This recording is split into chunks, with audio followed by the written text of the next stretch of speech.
عورت کہانی کے اس سیگمنٹ میں آپ کو خوش آمدید۔ گھر میں شازیہ کی اچانک طبیعت خراب ہوئی تو انور اسے ہسپتال لے گیا۔ انور کافی پریشان ہوا، مگر اس کی پریشانی اس وقت ختم ہو چکی تھی جب لیڈی ڈاکٹر نے چیک اپ کے بعد شازیہ کو یہ خوشخبری دی کہ وہ ماں بننے والی ہے۔ شازیہ کی آنکھوں میں خوشی کے آنسو جاری ہونے لگے۔ انور بازار کی طرف مٹھائی لینے کے لیے بھاگا۔ شازیہ نے اس خبر کے لیے 10 سال تک انتظار کیا تھا۔ انور مٹھائی لے کر آیا اور پورے ہسپتال میں مٹھائی بانٹنا شروع کر دی۔ انور اپنی بیوی کو واپس گھر لے آیا۔ اب وہ شازیہ کا پہلے سے بھی زیادہ خیال رکھنے لگا۔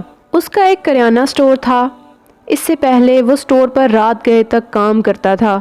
اسے رات کے وقت زیادہ گاہک مل رہے تھے، مگر اب شازیہ کی وجہ سے وہ شام کو ہی گھر واپس آ جاتا تھا۔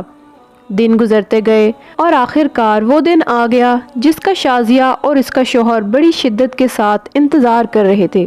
10 سال بعد شازیہ کا بچہ پیدا ہوا۔ شازیہ کو جب یہ پتہ چلا کہ وہ ایک بیٹے کی ماں بن گئی ہے تو اس کی خوشی کی کوئی انتہا ہی نہیں تھی۔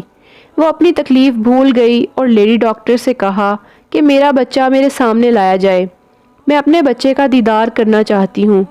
لیڈی ڈاکٹر اس کا بچہ لے کر آئی اور جب اس نے بچے سے کپڑا ہٹایا تو بچے کا سر کا چمڑا نہیں تھا اور اس کا دماغ سامنے حرکت کرتا ہوا دکھائی دے رہا تھا۔ شازیہ یہ منظر دیکھ کر رونے لگی۔ اس نے لیڈی ڈاکٹر سے پوچھا کہ کیا میرا بچہ بچ جائے گا؟ تو اس نے کہا کہ اس طرح کے کیسز میں بچے کا بچنا تقریباً ناممکن ہی ہوتا ہے۔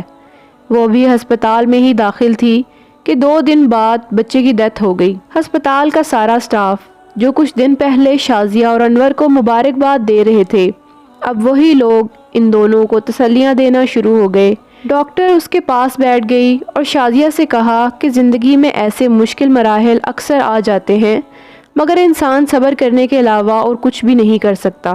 شازیہ نے ڈاکٹر سے کہا کہ مجھے اپنے کیے کی سزا ملی ہے۔ مجھے جب تک ٹھوکر نہیں لگی تھی تو میں غفلت کی نیند میں سوئی ہوئی تھی، مگر آج پہلی بار مجھے تکلیف ہوئی ہے۔ مجھے آج دکھ رہا ہے اور اب میں ان دونوں سے ضرور معافی مانگوں گی۔ ڈاکٹر نے کہا کہ آپ کس کی بات کر رہی ہیں؟ آپ کس سے معافی مانگیں گی؟ شازیہ نے کہا میری انور کے ساتھ دوسری شادی ہوئی تھی۔ انور کی پہلی بیوی کا انتقال ہو چکا تھا۔ انور کی پہلی بیوی سے 2 بیٹیاں تھیں، ایک کی عمر 6 سال اور دوسری کی عمر 8 سال تھی۔ جب میری شادی ہوئی تو دونوں بہت خوش ہوئیں اور ایک دوسرے سے کہتی تھیں کہ ہماری ماں اللہ میاں کے پاس چلی گئی ہے اور اللہ نے ہمیں یہ ماں عطا کی ہے۔ انور کو بیٹے کی بہت خواہش تھی، اس لیے اس نے میرے ساتھ شادی کی تھی۔ شروع میں تو میں ان دونوں کو برداشت کرتی رہی، مگر کچھ عرصہ بعد وہ مجھے زہر لگنے لگیں۔ وہ میرے بہت قریب آ چکی تھیں کیونکہ وہ کافی عرصہ اپنی ماں کی محبت سے محروم رہی تھیں۔ اب میں نے دل میں یہ فیصلہ کر لیا تھا کہ ان دونوں کو اپنے سے دور کر دوں گی۔ میں نے اپنا سوتیلا پن دکھانا شروع کر دیا۔ انور کی غیر موجودگی میں میں نے ان پر ظلم کے پہاڑ گرانا شروع کر دیے اور اتنا ظلم کیا کہ جو شاید ان کی اوقات سے بھی زیادہ تھا۔ اور صرف یہ ہی نہیں، جب انور گھر آتا تو میں الٹا ان کی شکایت انور کے سامنے کرتی تھی۔ وہ بیچاری ڈری اور سہمی ہوئی خاموش رہتی تھیں۔ وہ بہت چھوٹی تھیں، اس لیے اپنے باپ کے سامنے میری شکایت نہیں کر سکتی تھی۔ انور صبح صبح ہی دکان پر چلا جاتا تو میں ان کو اپنی مرضی کا ناشتہ دیتی تھی۔ ابھی وہ کھا ہی رہی ہوتی کہ کھانا ان کے سامنے سے اٹھا لیتی تھی۔ ایک دن وہ بیچاریاں بھوک سے نڈھال ہو کر کچن میں کھانا تلاش کرنے لگیں تو میں نے گرم سیخ سے ان کے ہاتھ جلا دیے۔ ظلم کا یہ سلسلہ کافی عرصہ جاری رہا۔ ایک دفعہ میں نے ان کو رسی سے باندھ کر چھت سے الٹا لٹکایا ہوا تھا کہ اچانک ان کی خالہ گھر میں داخل ہوئی اور سب کچھ اپنی آنکھوں سے دیکھ لیا۔ وہ مجھ سے جھگڑنے لگی اور کہنے لگی کہ تم انسان نہیں، ایک ڈائن ہو۔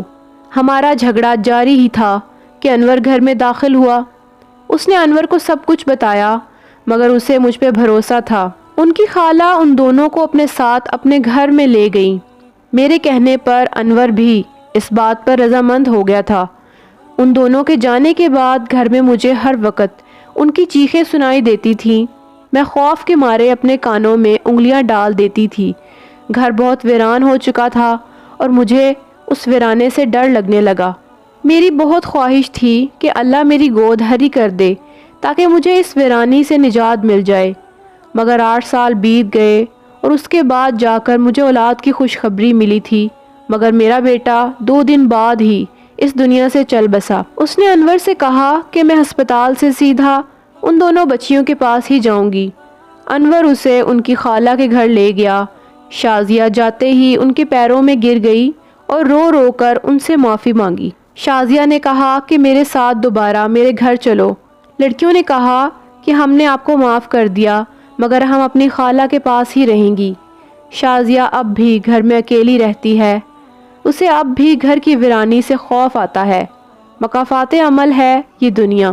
اگر آپ اس دنیا میں کسی کو تکلیف میں رکھیں گے تو ایک دن وہی تکلیف آپ کو بھی سہنی پڑے گی۔ بہتر یہی ہے کہ اس 4 دن کی زندگی میں لوگوں میں خوشیاں بانٹنے کی کوشش کی جائے اور اپنی زبان اور عمل سے کسی کو بھی تکلیف نہ دی جائے۔ تو ویورز، ویڈیو پسند آئے تو ویڈیو کو لائک کریں اور ہمارے چینل اردو کائنات کو سبسکرائب کریں۔ شکریہ۔